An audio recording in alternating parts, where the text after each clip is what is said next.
Praise the lord. యేసుక్రీస్తు ప్రభు పేరట అందరికీ మనస్పూర్వకంగా వందనములు తెలియజేస్తున్నాను. ఈరోజు దేవుని యొక్క వాగ్దానము ఇర్మియా గ్రంథము 31వ అధ్యాయము 17వ వచనం.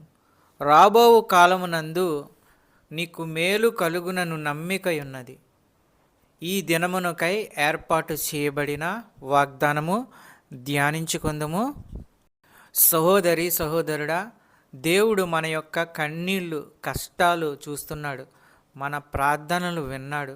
మన ప్రవక్తన అంతా గమనించాడు. అందుకనే అంటున్నాడు కదా, రాబోవు కాలమందు మీకు మేలు కలుగును నమ్మిక ఉన్నది. మీకు మేలు కలగబోతుంది. ఇర్మియా 31:16 ప్రకారము యెహోవా ఈ ఆజ్ఞ ఇచ్చుచున్నాడు. ఏడవక ఊరకుండుము, కన్నీళ్లు విడిచుట మానుము.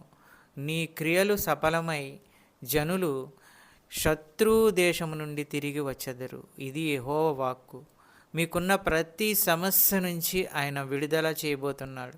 రాబో కాలంలో నీకు మేలు జరుగుతుంది. తప్పకుండా మేలు జరుగుతుంది. కాబట్టి కన్నీళ్లు విడిచుట మానుము. ఎందుకంటే దేవుడు అన్యాయస్తుడు కాడు. మీరు చేసిన పనిని ఆయన మరువడు. పవిత్రులకు మీరు ప్రయాసతో సేవ చేశారు, ఇంకా చేస్తూ ఉన్నారు. అందులో తన పేరు పట్ల మీరు చూపిన ప్రేమను ఆయనేమీ మరువడు.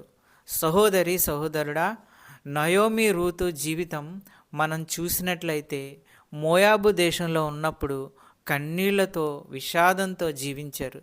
తరువాత బెత్లెహేములో రూతు బోయాజు పొలం దగ్గరికి వచ్చినప్పుడు బోయాజు అంటున్నాడు కదా, నీవు నీ అత్తకు చేసినదంతయు నాకు తెలియబడెను. నీవు నీ తల్లిదండ్రులను నీ జన్మభూమిని విడిచి ఇంతకు ముందు నీవు ఎరుగని జనము నొద్దకు వచ్చితివి. యెహోవా నీవు చేసిన దానికి ప్రతిఫలమిచ్చును.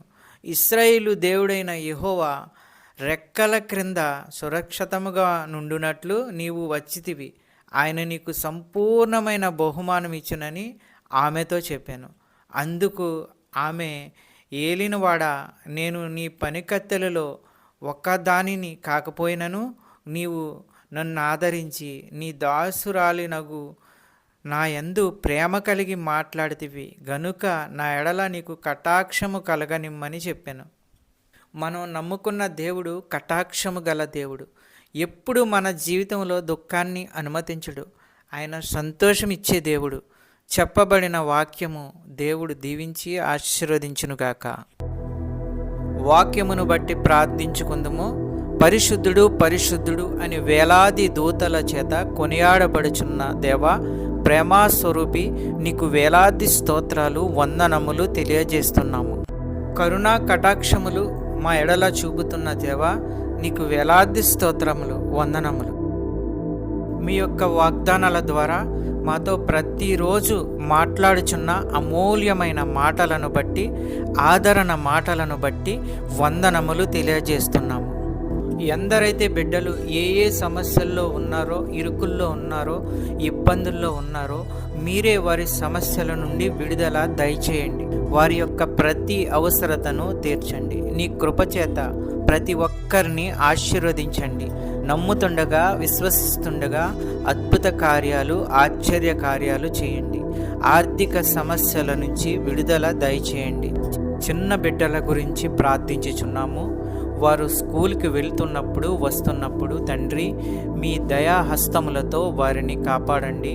మంచి క్రమశిక్షణ, చదువు, ఆరోగ్యము వారికి అనుగ్రహించండి. కాలేజీకి వెళ్ళే బిడ్డల గురించి ప్రార్థించుచున్నాము. మంచి క్రమశిక్షణ, చదువు, ఆరోగ్యము వారికి అనుగ్రహించండి. జాబు ప్రయత్నంలో ఉన్న వారి గురించి ప్రార్థించుచున్నాము. మంచి ఉద్యోగము వారికి అనుగ్రహించండి. సంతానము లేని వారి గురించి ప్రార్థించుచున్నాము. ఆ కుటుంబంలో బిడ్డలను అనుగ్రహించండి. సంతానము అనుగ్రహించండి. అద్భుత కార్యాలు, ఆశ్చర్య కార్యాలు చేయండి. అనారోగ్యంతో ఉన్నవారి గురించి ప్రార్థించుచున్నాము. వారికి ఉన్న ప్రతి అనారోగ్యాన్ని తీసివేయండి, బాగు చేయండి. మంచి ఆరోగ్యము కలిగించండి. ప్రతి విధమైన వ్యాధులు స్వస్థపరచండి. మంచి ఆరోగ్యము అనుగ్రహించి కుటుంబాలని కాపాడండి. ఈ వాక్యం చూస్తున్న బిడ్డలందరినీ ఆశీర్వదించండి. ఈ యొక్క ప్రార్థనలో ఏకీభవించిన బిడ్డలందరినీ ఆశీర్వదించండి, కుటుంబాలను ఆశీర్వదించండి, కాపాడండి. శాంతి, సమాధానము, నెమ్మది అనుగ్రహించి అన్నిటిలో విజయము దయచేయండి. ప్రతి కుటుంబంలో ఉన్న వారి యొక్క అవసరతలను తీర్చండి. పెద్దవారిని, చిన్నవారిని ఆశీర్వదించండి, కాపాడండి, దీవించండి. మా ప్రార్థన విన్నందుకు వేలాది స్తోత్రాలు చెల్లించుకుంటున్నాము తండ్రి. యేసుక్రీస్తు ప్రభు పేరట అడుగుచున్నాను తండ్రి, ఆమెన్. ఈ యొక్క వాక్యములు షేర్ చేయండి, సబ్స్క్రైబ్ చేయండి, లైక్ చేయండి. దేవుని సేవలో పాలిభాగస్తులు అవ్వండి. మీకు అందరికీ వందనాలు తెలియజేస్తున్నాను.